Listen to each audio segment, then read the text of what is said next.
Bismillahirrahmanirrahim. Assalamualaikum warahmatullahi wabarakatuh.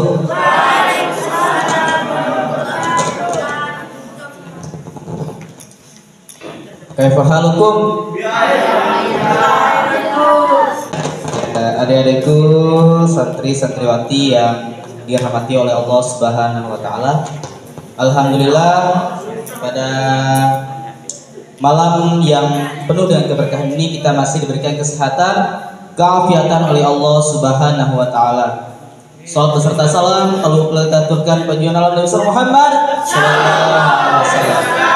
Karena seperti yang beliau yang telah membawa kita dan membebas kita dari zaman kejahilan hingga zaman yang penuh dengan kegaman kesempatan yang disuruh mati dan nur.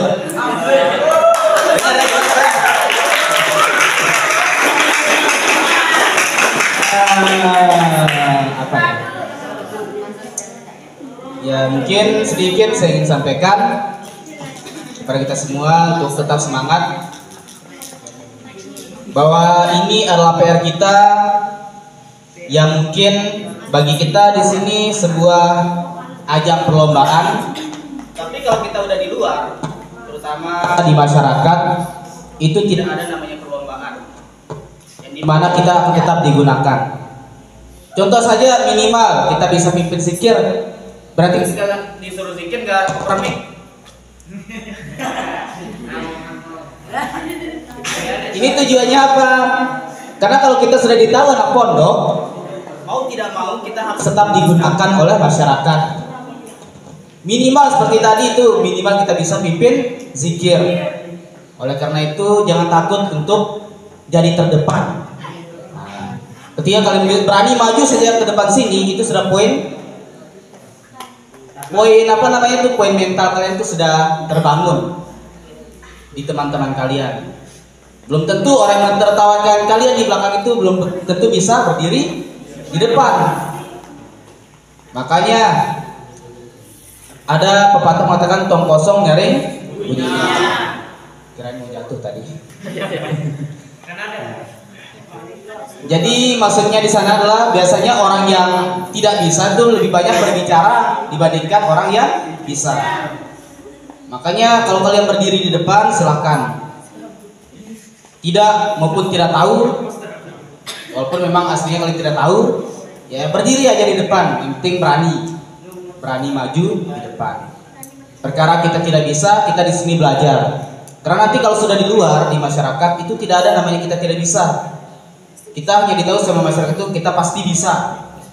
Maka ketika kita sudah diamanahkan oleh masyarakat, digunakan terutama ini yang perempuan juga tetap digunakan. Biasanya ketika pimpin hizib, minimal pimpin hizib, bisa pimpin hizib sama muslimat, itu sudah nilai plus yang kalian harus miliki. Apalagi terutama yang laki paling banyak digunakan jadi khotib, terutama kalau bulan Ramadan ngisi kultum. Dan juga paling minimal itu pimpin zikir. Kayak tadi diceritakan pas zikir di bawah itu saling ngoprok permik gitu. Jangan sampai kita ya merubah pemikiran masyarakat itu menjadi jelek karena pondok. Kok santri Darul Muslim itu kayak gini. Maka itu yang perlu kita jaga.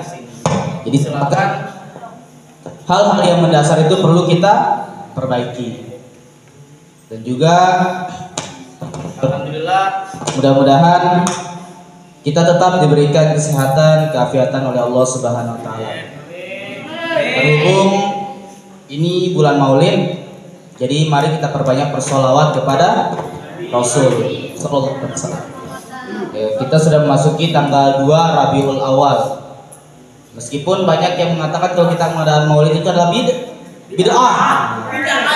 Apa dalilnya? Kullu bid'atin dhalalah wa kullu dhalalatin finnar. Itu biasanya kalau orang Wahabi itu kalau ceramah itu pasti ada dalilnya seperti itu. Setiap perbuatan itu adalah bid'ah dan setiap bid'ah itu adalah sesat katanya. Nah, tapi kalau kita di mazhab Syafi'i itu bid'ah dibagi menjadi dua. Pertama ada bid'ah hasanah dan yang kedua adalah bid'ah sayyi'ah.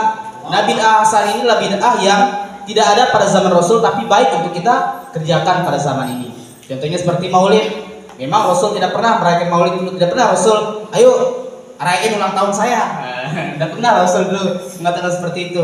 Tapi karena kecintaan kita kepada Rasul, masa kita cinta sama orang tapi kita tidak mencintai apa bulan kelahirannya. Coba kalian punya pacar, pasti kalian apa itu ingat tanggal apa itu tanggal ulang tahun pacar kalian. Berarti itu nggak sayang namanya itu kalau nggak ingat itu. Pasti kalian kasih hadiah biasanya. Begitu pula kita kalau kita cinta sama Rasul kita rayakan dengan cara bermaulid. Karena maulid ini adalah sebuah apa namanya itu perayaan yang dilakukan setahun sekali ketika Rasulullah SAW dilahirkan di muka bumi ini. Maka perlu kita rayakan dengan cara kita mengadakan pengajian, mengadakan sholawatan akbar ataupun hal-hal yang bermanfaat lainnya. Asalkan jangan gunakan dengan hal-hal yang tidak pantas. Nah, contohnya mengadakan dugem bareng. Itu tidak boleh. Jadi yang diajarkan adalah hal-hal yang baik selama itu tidak melanggar syariat Islam. Kemudian apa itu bid'ah sayyi'ah? Bid'ah sayyi'ah itu adalah bid'ah yang tidak pernah diajarkan Rasulullah dan itu pada zaman ini merupakan perbuatan yang tidak dianjurkan oleh Rasulullah juga. Contohnya banyak seperti kayak apa namanya? Kalau sebenarnya itu dalam Islam merari ya. Anu yang mengambil itu mencuri itu kalau dalam Islam itu sebenarnya tidak dianjurkan. Tapi karena sudah menjadi adat, jadi sesuatu yang sudah berkaitan dengan adat itu maka menjadi hukum. Makanya ada apa namanya itu kaidah ushul fiqh mengatakan al-adatu muhkamatun, yang artinya adat itu adalah hukum. Yang dimana kalau di Lombok itu adatnya kalau marah itu sudah hal terbiasa gitu, kalau kita curi anak orang itu sudah biasa. Tapi kalau kita gunakan dianggap di Jawa, di tempat lain kita curi anak orang, itu bahaya, bisa-bisa kita dibunuh sama orang. Tapi kalau karena kita sudah adatnya di sini, maka itu tidak apa-apa saja kita gunakan. Tapi selama keluar dari adat itu, sudah keluar dari tempat daerah tersebut, kemudian kita gunakan hal tersebut, maka itu tidak boleh. Sama kayak di Bayan, itu di bagian Lombok Utara. Itu kalau mereka merayakan maulid adat, itu pakai rem. Jadi mereka melingkar. Jadi minum rem mereka. Allahumma sholli ala Iya memang, karena begitu adatnya. Dan sudah berapa kali di Tuan Guru pun yang menasihati mereka sudah tidak bisa diubah karena sudah seperti itu adatnya. Jadi namanya adat itu sudah tidak bisa kita ubah, yang dimana tinggal kita ya jalani saja. Jadi itu ya tempatnya Islam itu beraneka ragam tetapi menyatukan semua adat yang ada, tapi dalam satu tauhid gitu, yaitu mengesahkan Allah Subhanahu wa taala. Dan juga pesan yang ingin saya sampaikan kepada kita semua. Ini pernah disampaikan oleh Ustadz Husriyadi.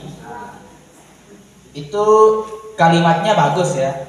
Mangqalla sidquhu qalla shadiquhu.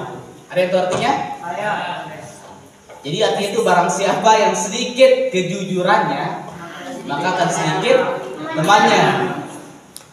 Maksudnya apa di sana? Jadi kalau kita sedikit jujur, kalau kita sering berbohong sama orang, maka orang lain akan sedikit kepercayaan kepada kita sehingga sedikit teman kita. Tapi kalau kita sudah jujur sama orang lain, sering kita jujur sama orang, maka akan terbentuk kepercayaan sama orang lain, maka akan banyak teman kita untuk di dalam bersosial. Terutama kita di sini di pondok. Kalau kalian bohong saja sama teman kalian, pasti kalian bakal dijauhi ya. Ini suka bohong orangnya. Tapi kalau kita jujur, kita akan disenangi sama teman-teman kita. Sehingga itulah menyebabkan banyaknya teman kita tergantung banyaknya kejujuran yang kita miliki. Ya, mungkin itu ya sedikit yang saya sampaikan. Sudah setengah jam. Mudah-mudahan bermanfaat untuk kita semua. Sebenarnya Ustadz di sini sebenarnya untuk di videoin aja ya kayak ceramah biar ada diupload nanti di status. Mungkin hanya ini dapat saya sampaikan, lebih kurang maaf. Wallahul muwaffiq wal hadi ila sabilir rasyad. Assalamualaikum warahmatullahi wabarakatuh.